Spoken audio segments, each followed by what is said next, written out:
네, 여러분 반갑습니다. 전기 트레이너 훈쌤입니다. 이번 영상 주제는요, 바로 우리는 왜 고압으로 전기를 송전할까? 라는 주제로 이야기를 나눠보겠습니다. 현재 우리는 전기를 만들기 위해 수력, 화력, 원자력과 같은 다양한 종류의 발전소에서 전기를 만들고 있습니다. 이때 각각의 발전소에서 만들어내는 전압은요, 수력 발전기는 변동이 조금 심하지만 최대 24kV, 그리고 화력과 원자력도 대략 24kV의 고압의 전기를 생산을 하고 있어요. 그리고 여기서 만든 전기는요, 이렇게 여러 변전소를 거쳐 주상 변압기를 통해서 220V로 우리가 사용해야 하는 가정 또는 상가에 도착을 하게 됩니다. 그런데 우리가 발전소에서 만든 전압은 대략 24kV인데 그림을 보면 여러 변전소를 지나게 되면서 어떨 때는 345kV, 어떨 때는 765kV 또는 154kV 같이 굉장히 높은 초고압으로 전압을 승합해서 전기를 송전하게 됩니다. 우리는 굳이 전압을 바꿔주는 변전소를 건설하고 추가로 변압기와 같은 기기의 비용을 지불하면서까지 왜 전압을 승합할까요? 이번 영상에서 그 이유를 한번 밝혀보도록 하겠습니다. 자, 이렇게 우리나라 송전계통의 시뮬레이션을 한번 볼게요. 먼저 발전소에서 만든 전기를요, 전압은 22kV, 전류는 1A로 기준을 정해서 생산한 전력 P는 VI로 각각 대입을 하면 22 곱하기 10의 세제곱, 그리고 전류는 1이니까 22,000W의 전기를 생산한다라고 가정을 해보겠습니다. 그럼 이렇게 만들어낸 전력을요, 저 멀리 있는 사람들이 모인 수용가 공장이나 가정, 상가로 이 전력을 보내줘야 우리가 이 전기를 나눠서 사용을 하겠죠. 그런데 이 전기가 그냥 순간이동해서 여기서 발전소에서 수용가로 이렇게 뿅 하고 날라오냐? 그렇진 않죠. 여러분들이 고속도로를 달리면 흔히 볼 수 있는 이런 철탑에 전선을 걸고 이렇게 전기를 보내게 됩니다. 그리고 지금 제가 전력을 그냥 단순히 VI로 계산을 했었죠. 실제로는 우리가 발전기가 3상 발전기니까 루트 3 VI 이런 식으로 곱해야 하는데 역률까지 고려를 하고 해야 되는데 그 부분은 생략을 할게요. 왜냐하면 모든 분들이 이거를 쉽게 내용을 이해하기 위해서 그냥 단순하게 P는 VI로 계산했다라고 생각을 해주시면 됩니다. 자, 그러면 이때 대부분 사용하는 전선은요, 지금 제가 이 빨간색으로 나타낸 이 전선은 그 재료가 다른 색깔로 할게요. 다른 색깔로 그 재료가요, 대부분 구리입니다. 구리. 그리고 구리뿐만 아니라 우리가 사용하는 모든 재질은요, 초전도체가 아닌 이상 모두 저항을 가지고 있어요. 저항을 가지고 있다는 겁니다. 그러니까 전류가 잘 흐르지 못하게 하는 요소를 지니고 있다는 뜻이죠. 그래서 전기를 보내는 과정에 있어서 내가 처음에 만든 이 전기를요, 처음에 출발점에서 땅 하고 보내서 도착점에 도달했을 때 절대 처음과 똑같은 전력을 그대로 가지지 못하고 반드시 저항해서 손실이란 것이 발생을 합니다. 여기서 저항해서, 이 전선에 저항해서 손실이 발생을 하게 돼요. 우리가 월급을 받을 때 세금을 떼고 세후 월급을 받는 것처럼 그런 월급을 받죠. 세후 월급을. 그렇게 전기도 이를 보내는 과정에 있어서 전력 손실이 발생한다라는 겁니다. 그리고 그 손실은요, 모두 열로 방출하게 됩니다. 열로 방출하게 돼요. 우리가 핸드폰이든, 우리가 예를 들어서 핸드폰이든, 지금 핸드폰을 간단하게 핸드폰이든 아니면 컴퓨터 또는 TV 있죠. TV를 오랫동안 보면요, 뜨거워지는 것도, 저희가 뜨거워지죠, 오랫동안 사용하면. 그런 것도 전부 저항에서 발생한 손실이 열로 방출이 되는 같은 원리라고 할 수 있어요. 이때 전력 손실을 식으로 적어보면요, 식으로 한번 나타내 볼게요. 빨간색으로. 이 전력 손실은 PL이라고 하고요, 우리가 I제곱 R로 나타낼 수가 있고, 우린 이것을 전력 손실이다 라고 합니다. 그리고 이러한 전력 손실을요, 우린 반드시 줄여줘야 되겠죠. 이러한 전력 손실을 우리는 줄여야지 효율이 높게 전기를 송전할 수가 있게 됩니다. 그래서 전력 손실을 줄일 수 있는 방법은 크게 두 가지로 나눌 수가 있어요. 첫 번째는 바로 저항을 낮추는 방법입니다. 다음 두 번째로 전류를 낮추는 방법. 전류는 낮추는 방법으로 크게 두 가지가 있습니다. 그런데 이 첫 번째 저항을 낮추는 방법은요, 사용을 하지 않습니다. 사용을 하지 않아요. 왜냐하면 이 저항R은 식으로 적어보면 고유저항 로에다가 단면적 A분의 길이 L로 표현을 할 수가 있습니다. 그래서 여기서 그 전에 이 고유저항이란 것이 무엇이냐면요, 물질에 따른 고유한 저항값이라고 생각을 해주시면 돼요. 뭐 단위 면적에 따른 그런 것도 있지만 그냥 고유한 물질에 따라서 가지고 있는 자기만의 고유한 저항값이다라고 생각을 해주시면 됩니다. 그러면 만약 같은 구리에서 이 저항을 낮추기 위해서는요, 그럼 고유저항과 L이 서로 L은 같은 구리에 같은 길이를 사용하면 같아지겠죠. 얘네들은 관여를 할 수가 없습니다. 자, 그러면 저항을 낮추기 위해서는 이 단면적이 커져야 되겠죠. 그래서 분모가 커져야지 이 저항 R이 작아지게 되니까, 그러면 이 전선의 단면적이 커져야 하는데 이 단면적을 키우기 위해서 그러면 뭐가 더 필요합니까? 바로 구리가 더 많이 필요하고요. 구리가 더 많이 필요하고 그 과정에서 전선이 더 크고 무거워지겠죠. 더 이렇게 크고 두께도 두꺼워지고 무거워진다는 겁니다. 그러면 이 전선을 만드는데 비용도 비싸지고 또 무거워지니까 전선으로서 다루기가 굉장히 어려워지게 된다는 거예요. 그렇다고 이 물질의 고유저항을, 이번에는 물질의 고유저항을 바꿔서 뭐 저항이 낮고 가격이 비싼 뭐 예를 들어서 은을 사용하게 되면요, 이건 뭐 전력 손실을 낮추려다가 본전도 못 찾게 되겠죠. 전선을 은으로 만들고 있으니까. 자, 그래서 우리는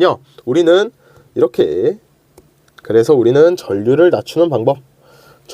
낮추는 방법을 채택한다라고 생각을 해주시면 됩니다. 자, 그럼 전류를 낮추기 위해서는 어떻게 해야 하냐? 우리가 만든 전력은 P는 VI로 하기로 했었죠. 우리가 다 그냥 단상으로 계산을 하기로 했습니다. 자, 그러면 VI로 발전소든 여기 지금 왼쪽에 시뮬레이션을 보면요, 발전소든 송전 측이든 아니면 수용가 측이든 손실을 제외하면 모두 22,000W로 동일합니다. 자, 그럼 전류를 낮추려면 전류가 낮아진 만큼 전압은 당연히 전력이 일정하기 위해서는 커져야 되겠죠. 그래서 왼쪽에 시뮬레이션을 보면요, 22kV에서 발전소에서 만들고 이제 송전 측을 보면요, 송전 측은 전압을 제가 지금 높여볼게요. 이렇게 전압을 높이면 높일수록, 이렇게 낮추면 전류가 커지고, 자, 아예 올리지 않았을 때는 전류가 1A로 똑같죠. 자, 그럼 여기서 전압을 높이면 높일수록 전류는 어떻습니까? 바로 낮아지게 된다는 거예요. 왜냐하면 우리가 만들어낸 전기의 전력은 서로 동일하니까, 22,000W로 동일하니까. 자, 그래서 제가 지금 하나는요, 그냥 아예 올리지 않고 22kV라고 할게요. 그리고 나머지 하나는 10배 승합해서, 이 송전 측의 전압을 10배 승합해서 220V로 한번 맞춰볼게요. 220V. 그러니까 10배 승합을 해왔죠. 이때 두 송전 계통의 전력 손실을 한번 보겠습니다. 자, 그럼 첫 번째로 먼저 22kV, 그러니까 전압을 전혀 승합하지 않은 상태의 전력 손실을 한번 계산해 볼게요. 전력 손실 PL이라고 하는 거는요, I제곱 R로 표현할 수가 있었죠. 자, 그럼 I는 지금 승합을 하지 않으면 똑같이 1A입니다. 1의 제곱 곱하기 저항은 우리가 전선을 제가 220ohm이라고 했었죠. 그래서 220ohm을 넣어주면요, 이 전력 손실은 220W가 나온다라는 것을 알 수가 있어요. 자, 그 다음에 두 번째, 이번에는요, 전압을 승합했습니다. 얼마만큼? 바로 100배, 다시 10배 승합을 했어요. 10배 승합해서 220kV일 때입니다.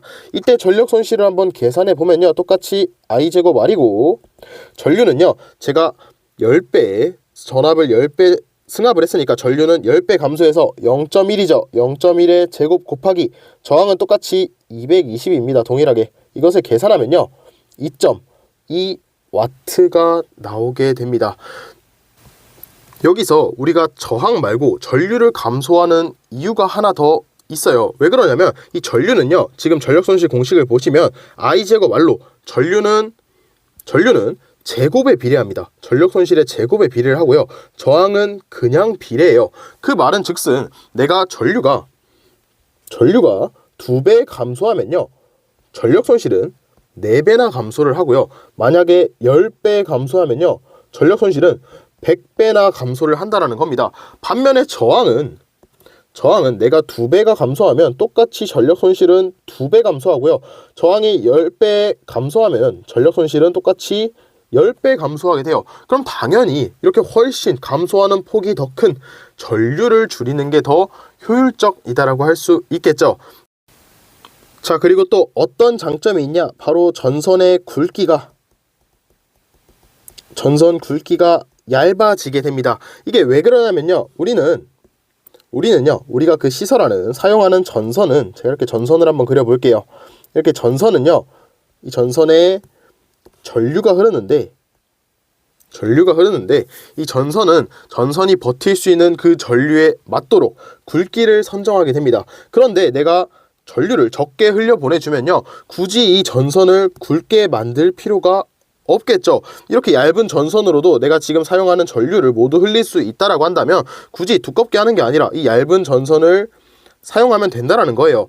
그래서 우리는 전선이 얇으면 얇을수록 구리가 덜 들어가고 비용이 절감하게 되겠죠. 그래서 전류를 낮추면요, 전선의 굵기가 얇아지게 되고 비용을 절감할 수 있다라는 장점이 있게 됩니다. 마지막으로 이 전류가 작을수록 반대로 얘기하면 전압이 높을수록이죠. 이때 어떤 장점이 있냐? 바로 전기를 더 멀리 보낼 수 있다. 전기를 더 멀리 보낼 수 있다는 장점이 있어요. 이건 전압이 높기 때문에 가능한 얘기인데, 제가 한번 예를 들어 볼게요. 자, 전압이 크다라는 건 뭐죠? 바로 두 전위의 전위차가 크다라는 것을 의미를 합니다. 제가 이렇게 여기에 같은 지점에, 자, 이렇게 같은 지점이 있어요. 둘이가 서로 같은 지점입니다. 자, 이때 하나는요, 경사가 낮아요. 하나는 경사가 낮고요. 반대로 하나는 경사가 이렇게 높다라고 해보겠습니다. 자, 이렇게 높을 때 제가 이 경사진 곳에요, 그 위에 같은 곳에 공을 하나 올려 보도록 하겠습니다. 그럼 이 공은요, 당연히 경사진 방향으로 굴러 내려가겠죠. 자, 그런데 당연히 여러분들이 상식적으로 경사가 더 높은 곳에서, 같은 지점이지만 경사가 더 가파라서 더 높은 곳에서 공을 놓인 거는요, 당연히 위에 경사가 낮은 것보다 훨씬 더 멀리 움직이겠죠. 자, 전압도 동일하다라는 겁니다. 전압은요, 이 전위의 차를 제가 경사라고 했을 때, 여기 이 지점의 전압과 이 지점의 전압이 있고 이 지점의 전위차를 경사라고 했을 때 전위차가 큰 곳에서 전기가 더 멀리 간다, 멀리 이동하게 된다라는 겁니다. 따라서 전압이 높게 되면요, 전기를 더 멀리까지 보낼 수 있게 돼서 발전소에서 만든 전기를요, 다른 더 멀리 있는 지역의 수용가까지 보낼 수 있다라는 장점이 있게 됩니다. 그럼 만약에 전기를 내가 멀리 못 보내, 그러면 각각의 지역마다 발전소를 추가로 건설을 해서 그 지역의 전기를 보내야 한다라는 그런 단점이 있다라는 거죠. 자, 그럼 한번 정리를 해볼게요.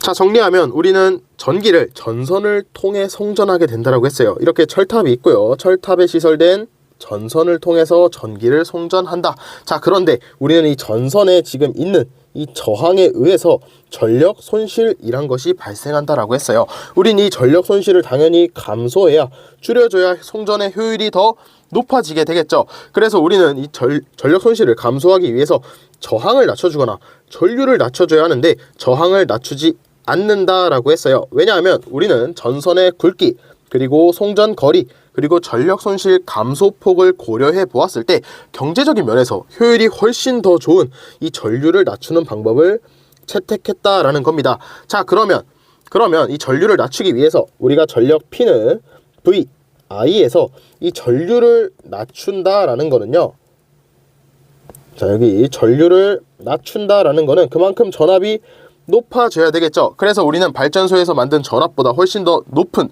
초고압으로 승합을 해서 전기를 보낸다, 송전한다라고 정리를 할 수 있는 겁니다.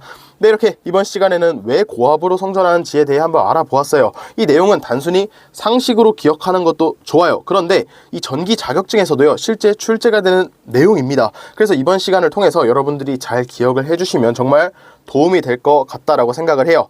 그럼 이번 영상은 여기서 마무리하고 저는 더 좋은 영상으로 찾아뵙도록 하겠습니다. 감사합니다.